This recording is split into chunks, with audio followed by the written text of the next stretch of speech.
कांग्रेस ने प्रधानमंत्री नरेंद्र मोदी पर बोला सीधा हमला, कहा 75 सालों में जितना कर्ज नहीं लिया उतना 3 गुना अकेले नरेंद्र मोदी सरकार ने लिया।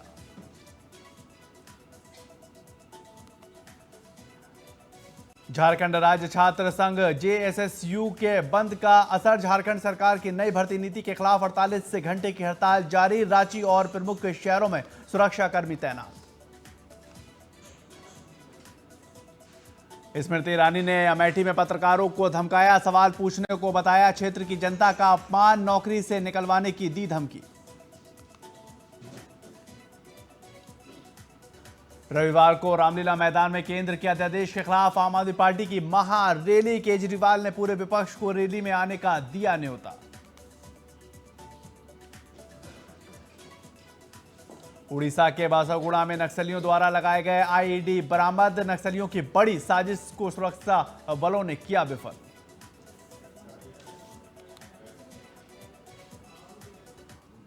नमस्कार, बहुत स्वागत है आपका। टीएनपी न्यूज देख रहे हैं आप और मैं हूं आपके साथ शाहनवाज मिर्जा। पहलवानों के प्रदर्शन को लेकर एक बड़ी खबर आ रही है, इससे जुड़ी आपको बड़ी खबर बताएं जहां पर सोनीपत में पहलवानों की महापंचायत और एशियन गेम्स को लेकर साक्षी मलिक का बड़ा बयान आया है। जब तक नहीं सुलझता मामला नहीं खेलेंगे एशियन गेम्स। साक्षी मलिक कहती नजर आई जो एशियन गेम्स है उसको नहीं खेलेंगे। और बजरंग पूनिया ने भी 15 जून के बाद फिर धरना देने का ऐलान कर दिया। ब्रजभूषण शरण सिंह की गिरफ्तारी को लेकर धरने पर पहलवान बैठे हुए थे। आपको जानकारी दें कि जब तक मामला नहीं सुलझता एशियन गेम्स नहीं खेले जाएंगे। साक्षी कहती नजर आई है और बजरंग पूनिया ने भी 15 जून के बाद फिर से धरने पर बैठने को लेकर बात कही है। अगर ब्रजभूषण शरण गिरफ्तार नहीं होते तो फिर से प्रदर्शन किया जाएगा और फिर से धरने पर बैठते हुए नजर आएंगे। सोनीपत में पहलवानों ने ये महापंचायत की है और इसके बाद ये बड़ा फैसला जहां पर एशियन गेम को साक्षी मलिक ने कहा कि तब तक नहीं खेलेंगे जब तक न्याय नहीं मिलता, जब तक ब्रजभूषण शरण सिंह की गिरफ्तारी नहीं होती और एशियन गेम्स का हम तब तक बहिष्कार करेंगे। एशियन गेम्स जब खेलेंगे जब ये सारा मुद्दा सॉल्व होगा, वरना मैंने अभी बोला है हम डेली किस मानसिक उससे गुजर रहे हैं, आप लोग नहीं समझ सकते। बड़ी खबर बंगाल से आ रही है जहां पर बंगाल में पंचायती चुनाव से पहले ही कांग्रेस और टीएमसी के कार्यकर्ता भिड़ते नजर आ रहे हैं। टीएमसी कार्यकर्ता मुर्शिदाबाद में कांग्रेस कार्यकर्ताओं के साथ भिड़े हैं। वहां पर दोनों पार्टी के कार्यकर्ताओं के बीच में झड़प हुई है। कांग्रेस और टीएमसी में पथराव भी हुए हैं, यानी कि दोनों ओर से कार्यकर्ता एक दूसरे के ऊपर पथराव करते हुए दिखाई दिए। और नामांकन पत्र भरने के दौरान आपस में टीएमसी और कार्यकर्ता कांग्रेस पार्टी के भिड़े हैं। दोनों पार्टी के कार्यकर्ताओं को लेकर कांग्रेस के नेता अधीर रंजन चौधरी ने हिंसा की आशंका जताई है और उन्होंने कहा कि टीएमसी गुंडागर्दी करती है। कांग्रेस कार्यकर्ताओं की हत्या के बाद कांग्रेस अब टीएमसी को लेकर हमलावर हो चुकी है। तस्वीरें आप देखिए किस तरह से ये दोनों तरफ से पथराव किए जा रहे हैं। टीएमसी के कार्यकर्ता भी हैं, कांग्रेस पार्टी के कार्यकर्ता भी हैं। और दरअसल बंगाल में पंचायती चुनाव हो रहा है और उसको लेकर मुर्शिदाबाद में कांग्रेस और टीएमसी के कार्यकर्ताओं के बीच में झड़प हुई है और कांग्रेस और टीएमसी दोनों पार्टी के कार्यकर्ताओं की तरफ से पथराव किए गए। नामांकन पत्र भरने के दौरान आपस में दोनों पार्टी के कार्यकर्ता भिड़े हैं।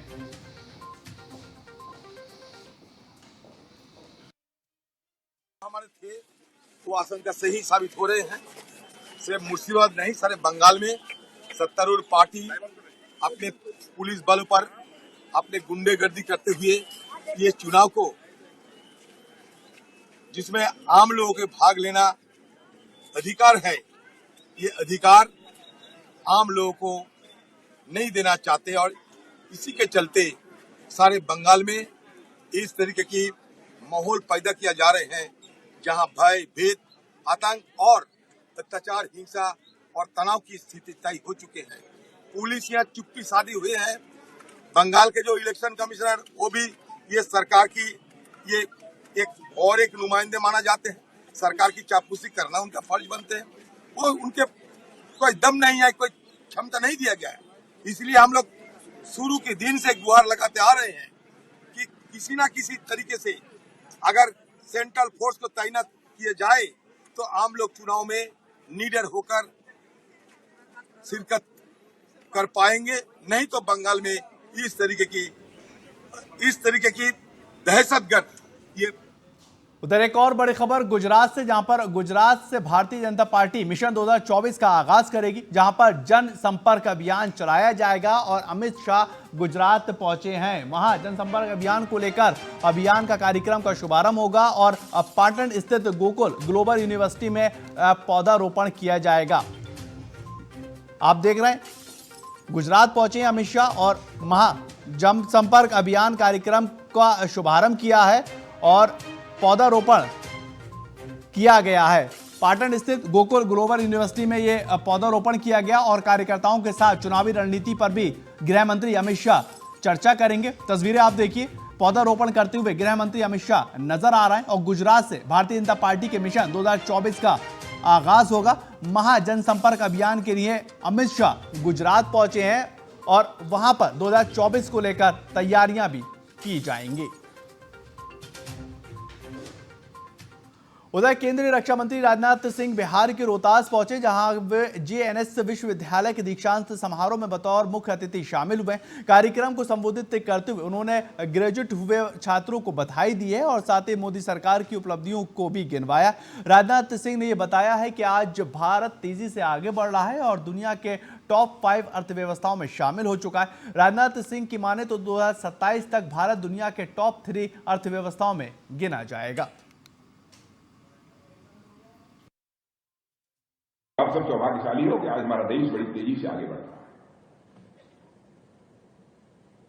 अंतर्राष्ट्रीय जगत में भारत का कद ऊंचा हो रहा है। देश की अर्थव्यवस्था की दृष्टि से भी देखें,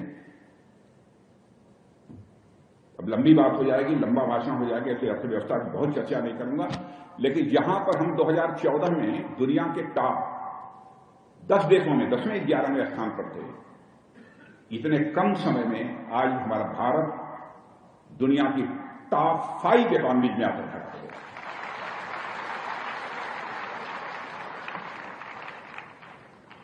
आप जैसे लोगों का ही कंट्रीब्यूशन है।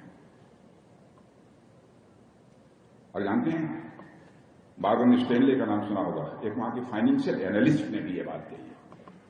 उसने भी कहा है कि भाई जैसे भारत आगे बढ़ रहा है कुछ कहा नहीं जा सकता, 2027 आते आते भारत दुनिया की टॉप 3 इकोनॉमी में खड़ा होगा और आगे क्या होगा फिर कभी बताऊंगा। उधर बात करेंगे बिहार की। बिहार में भारतीय जनता पार्टी प्रदेश अध्यक्ष सम्राट चौधरी ने राहुल गांधी के ऊपर तंज कसा है और उन्होंने कहा कि एक तरफ राहुल गांधी हैं और वो ओसामा बिन लादेन की तरह दाढ़ी बढ़ाकर सोच रहे हैं कि मोदी जी की तरह प्रधानमंत्री बन जाएंगे। बिहार भारतीय जनता पार्टी के प्रदेश अध्यक्ष सम्राट चौधरी ने अररिया के एक कार्यक्रम में हुंकार भरी और उन्होंने राहुल गांधी के ऊपर तंज कसते हुए उनकी तुलना आतंकवादी ओसामा बिन लादेन से कर दी है। बांग्लादेशी घुसपैठियों को लेकर भी उन्होंने तीखे बयान दिए हैं और सम्राट चौधरी ने अररिया में अपने संबोधन के दौरान कहा कि अब मुख्यमंत्री कहते हैं प्रधानमंत्री बनना है।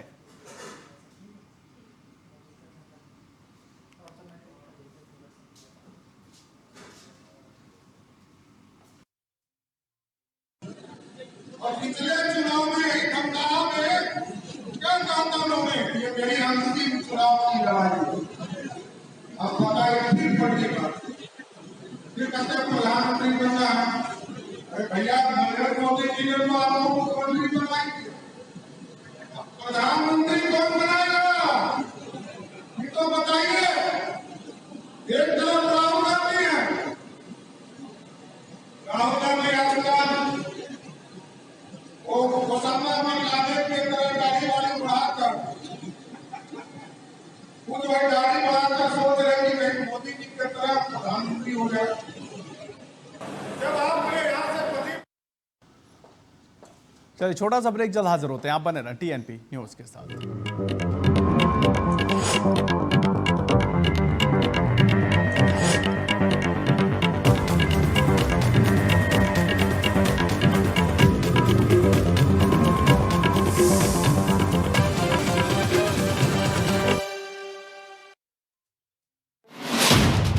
मोदी सरकार की अधूरी योजना,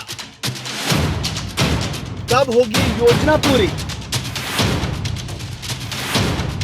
कब बनेगा बरेली में ईएसआईसी का आधुनिक अस्पताल? कब होगा कर्मचारियों का स्मार्ट की कहर में स्मार्ट है?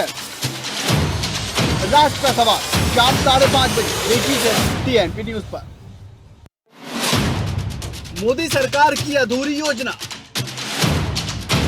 कब होगी योजना पूरी? कब बनेगा बरेली में ईएसआईसी का आधुनिक अस्पताल? कब होगा कर्मचारियों का स्मार्ट की कहर में स्मार्ट है? राष्ट्र का सवाल शाम 5:30 बजे देखिए टीएनपी न्यूज पर।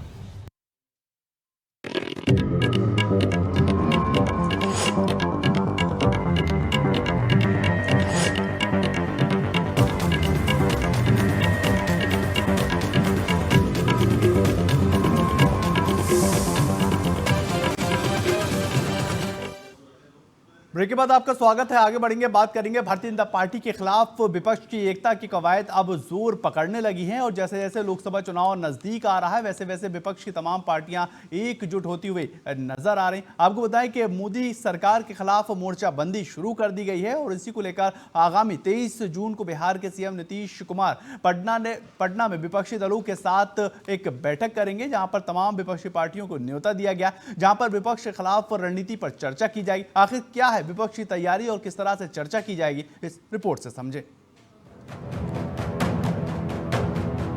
गरीब और मध्यम वर्ग के हक और पसीने की कमाई पर जो अपनी दुकानें चला रहे थे वो अब चौकीदार से परेशान है। मोदी ने जिस मंच से यह भाषण दिया था वहां बिहार के सीएम नीतीश कुमार भी मौजूद थे। तब मोदी खुद को चौकीदार बोल रहे थे और नीतीश यह सब शांतिपूर्वक बैठे सुन रहे थे। ऐसा इसलिए क्योंकि उस समय हालात कुछ और थे। बीजेपी और जेडीयू एक दूसरे के साथ गठबंधन में थे, लेकिन अब दोनों की राहें जुदा हो चुकी है। इसलिए नीतीश मोदी के खिलाफ खेमे को एकजुट करने में लगी हुई है।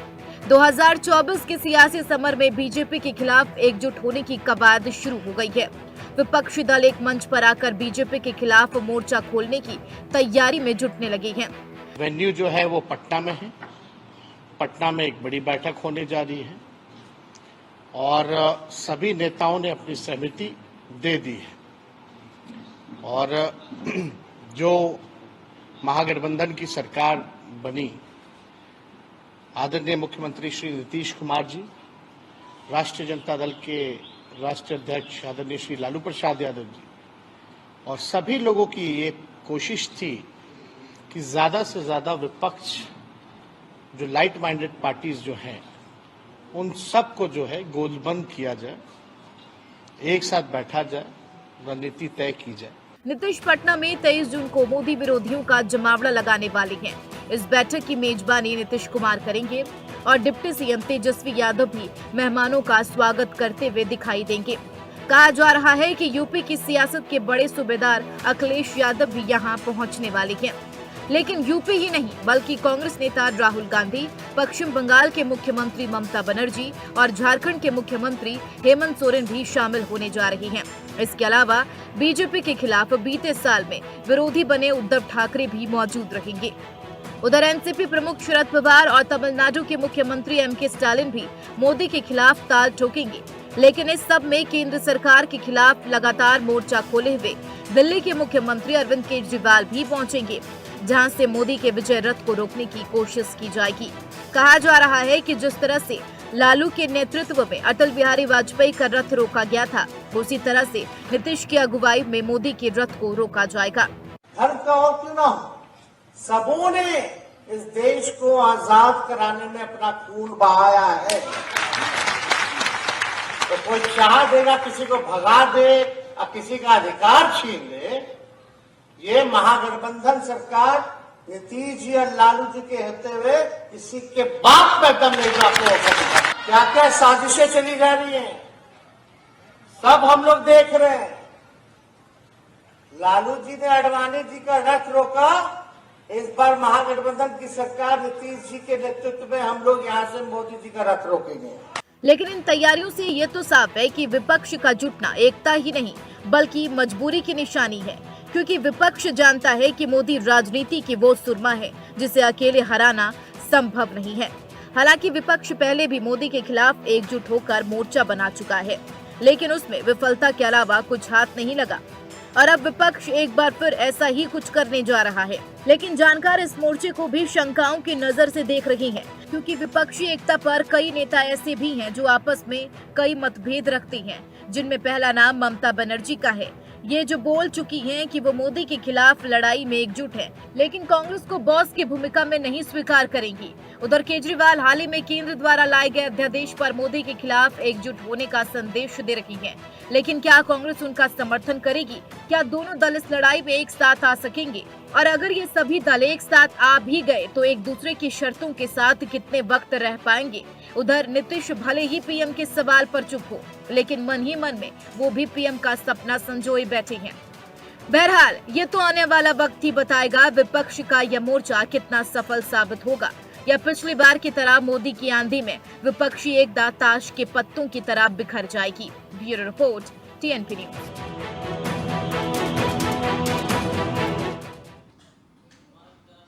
तो भाई फिलहाल इस बुलेटिन में इतना ही। ज्यादातर खबरों के लिए आप लगातार बने रहे TNP न्यूज के साथ।